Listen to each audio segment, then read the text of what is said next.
All right. We're live. Cool. Hey, everybody. Is this the real Dragon's Lair or the bootleg? It is a... hi. Shout out to L-Rock, by the way. That's L-Rock. So this is a... I noticed during my marathon runs that I say a lot, so I'm going to try to not to. Anyway. So this is Dragon's Lair The Legend for the Game Boy. I need to unmute my television. And this is not the Dragon's Lair you're going to expect. This is an officially licensed game that has basically nothing to do with actual Dragon's Lairs.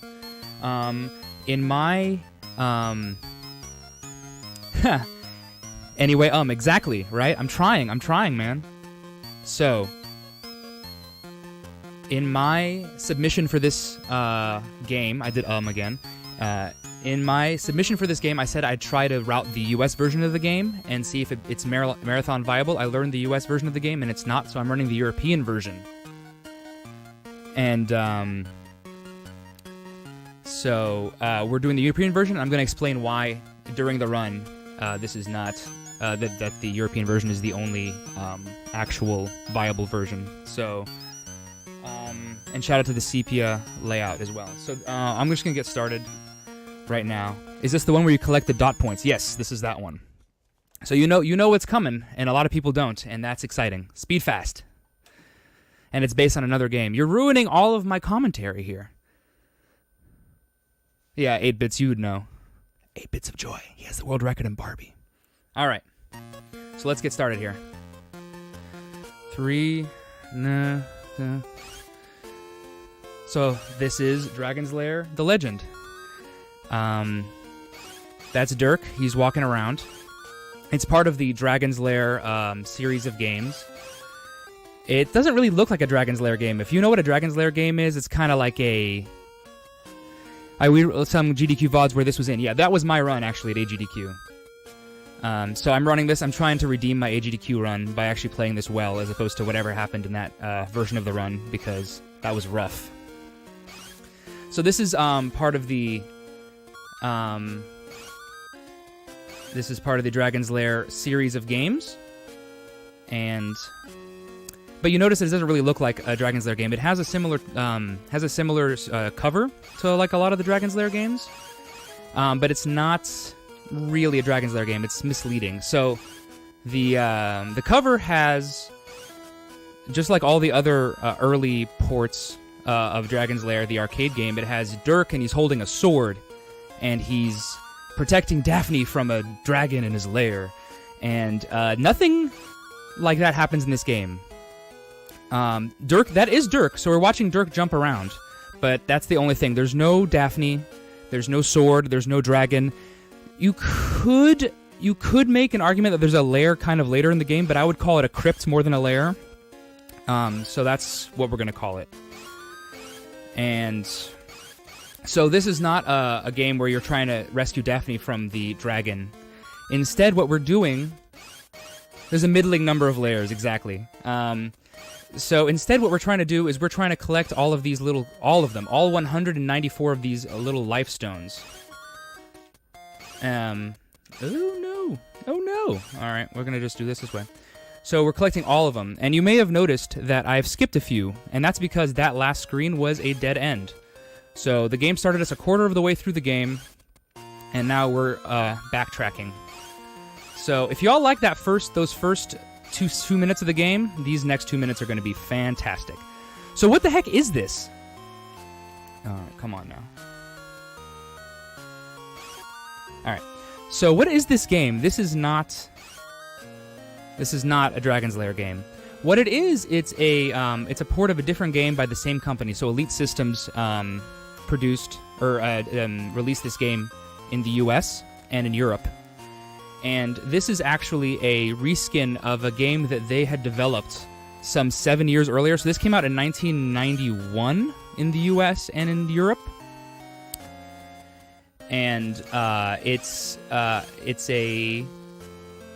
reskin of a ZX Spectrum game that they developed in 1986 called Roller Coaster.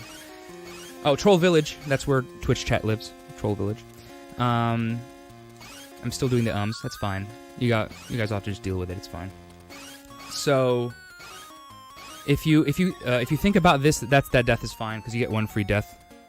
So if you think about it as in terms of somebody going around an amusement park instead of trying to find life stones, this suddenly makes a lot more sense. Woo! So now we're in the Valley of the Sphinx. All right. So I mentioned that I'm running the European version of the game. Why am I running the European version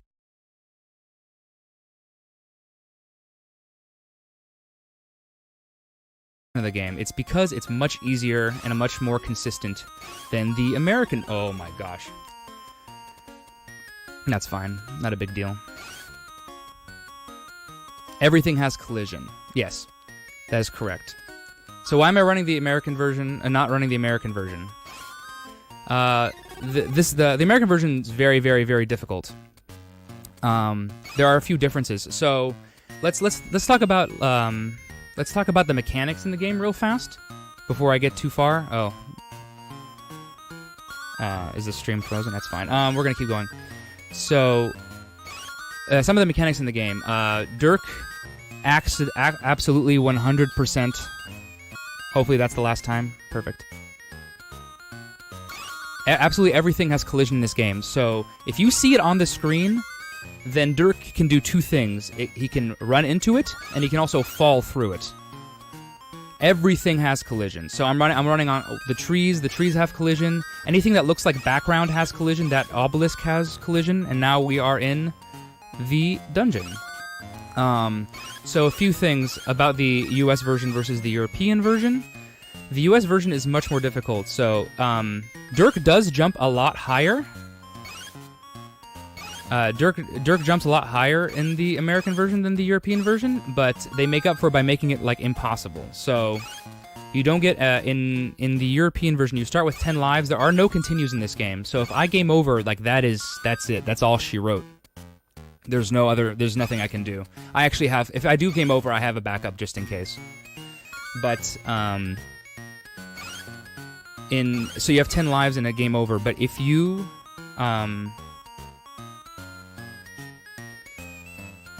PAL version is the best for woo-do-do-do-do. Yes, people know what's up. So, yes. So, but in the European version, don't game over then. Yes, thanks DG. That's nice of you. My friends are so nice to me.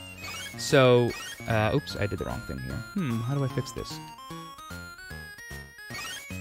Oh, you just die. That's how you fix it. I'm just gonna clutch it out. The music is okay, but this is the only music in the whole game. So, all right, here we go. So the European version allows this as well. So we're gonna go down this slide. Hey, fun! I don't have enough lives to die here, so we're gonna do it again. Yeah, so I did this at AGDQ overnight. So in the amusement park version of this game, in the ZX Spectrum version of this game, that's called the Astro Slide, which makes a lot more sense now. So we're gonna woo-do-do-do-do again. And again. Woo-do-do-do-do-do! Woo-do-do-do-do-do! All right, we're good. Excellent. I'm glad you guys got to enjoy that. So in the European version of the game, every 42 life stones, you get an extra life. So you get up to 4 extra lives. In the American version, you get absolutely nothing, and you like it. The other big thing is that you die from long falls in the American version. So if you fall from a jump a certain number of pixels, then you just take a death. So that makes it so that you have to route the game just slightly differently. I take advantage of falling from great heights a lot in this run, mostly because I'm lazy. That would have been a death, for example. In this case, it's just time loss. All right, what other differences are there between the U.S. and the European versions? There's some slight placement differences. Yes, there are certain ways to take damage. Okay, how do you die in this game? There are no enemies. Okay, I'm all over the place right now. Oh, don't die. Come on now. There are no enemies in this game. If you noticed, anything that looks like an enemy is actually... Oh, I did die. Spelunker... No, it's not quite Spelunker bad. It's not quite Spelunker bad. It is not quite Spelunker bad, but it's like a half a screen maybe. Yes, so there are no enemies in the game. Anything that looks like an enemy is actually a platform. In the American version, this opening is 1 dirk wide, and so that jump works for both versions of the game. Spelunker has not fall damage; it's just fall death. It's actually worse than that. Shout out to Spelunker, by the way. Better music than this game too. I have had several runs die because I forgot to gather this stone. I don't know why. It's just a thing that happens sometimes. So how you die, yes. So the only way to die in the European version is to fall on spikes or spike-like substances. There are 2 types of spikes. There are the thin spikes and there are the fat spikes. The fat spikes are the ones that I died to in that previous room, in the cells room. You basically have an invisible health bar. It is very, very long. It's very big, so you don't die a lot. I'm going to concentrate here for a second. That's not good.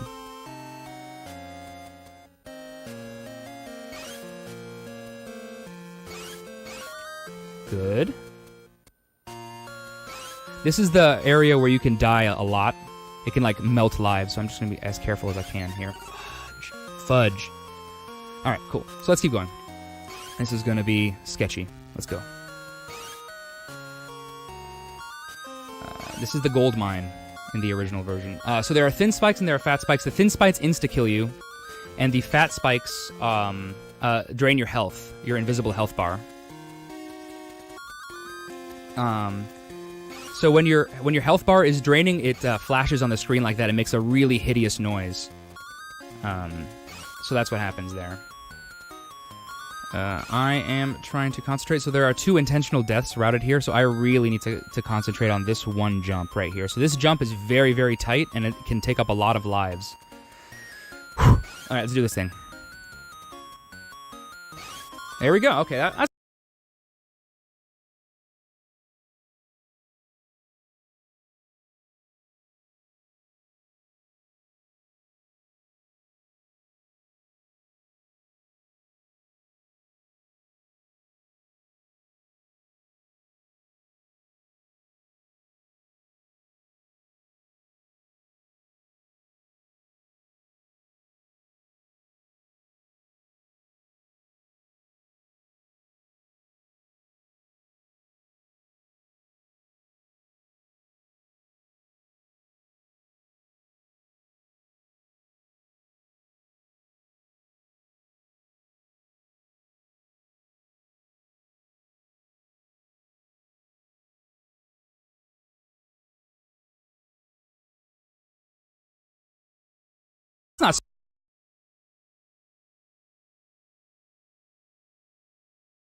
We back.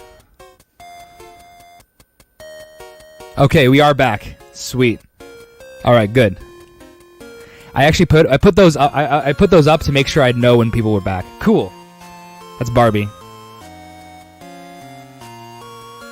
Say hi to Barbie.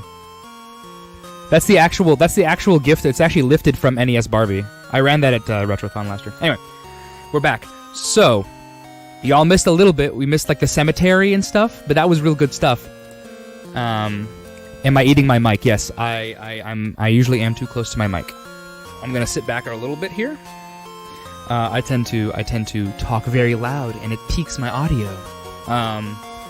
Okay, so we missed the cemetery. That's okay. Not a whole lot. That's very interesting there. So now we're here. These are the giant faucets in the original game. I'm going to resume the timer. We're back. Right now, this is the single most dangerous room in the game for the speedrun. So I'm glad we paused here. I put those up. I put those up to make sure I'd know when people were back. So we're starting in 3, 2, 1, go. All right. Nope. All right, we're doing it slow.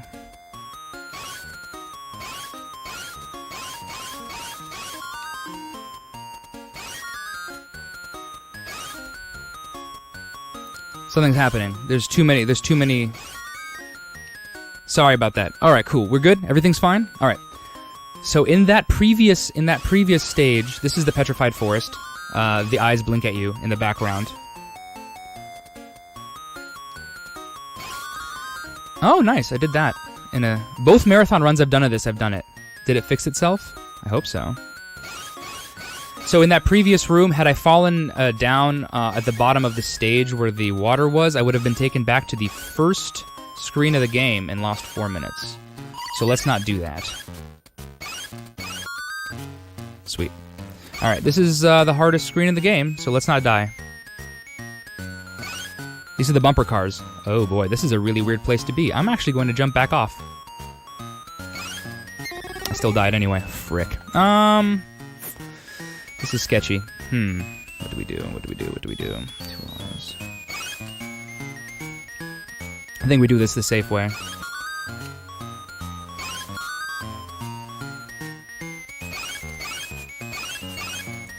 We're doing this the safe way. Of course, every marathon run of this has to be like sketchy as hell.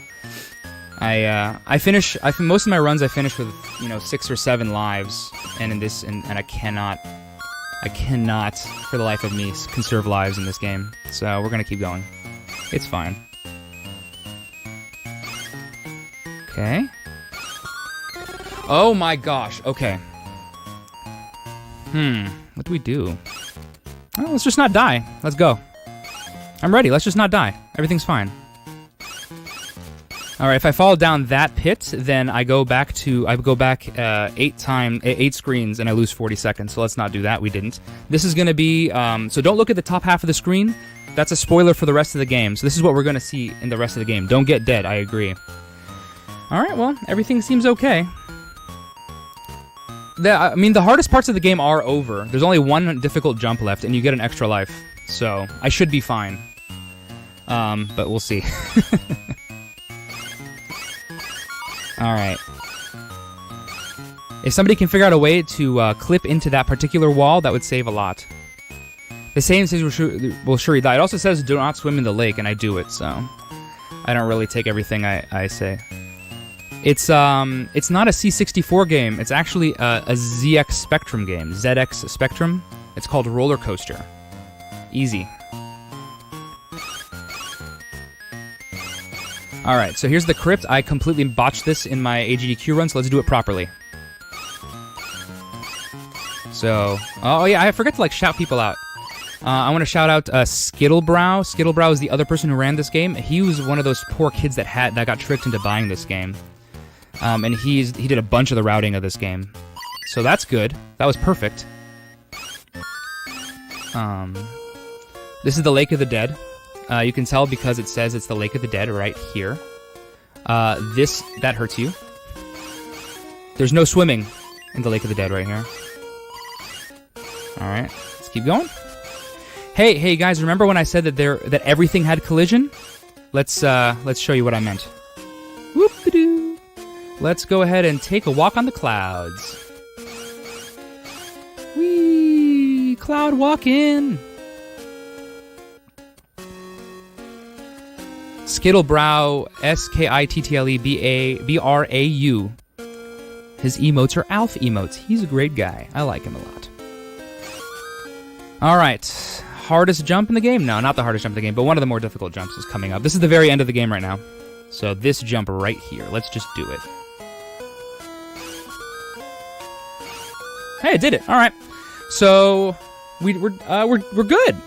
Hey y'all. How's it going? I've had a great time here at Retrothon. I really appreciate y'all accepting this run in. I've done that jump. I've done in a run exactly twice ever.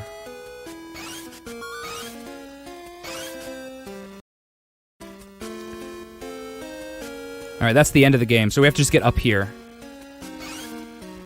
And there we go. All right, no sub 16, but still a minute and a half better than any other marathon run of this game I've ever done. So that went really interestingly. We had some tech problems. That's okay. Just do show the loop. But yeah, I really do appreciate you guys having me. Retrothon 2018 was the very first marathon I ever participated in. The very first speedrun marathon I ever participated in. And I really appreciate that you guys had faith in me to run Barbie then and run Dragon's Lair now. And I've done a bunch of stuff in the community since then. So shout out to RGL. Y'all are great, and I really appreciate it. I hope you guys have a great rest of the marathon. We got some good games coming up, so some Castlevania and stuff. So let's go ahead and we can keep going, I guess. Have a great rest of the marathon, guys.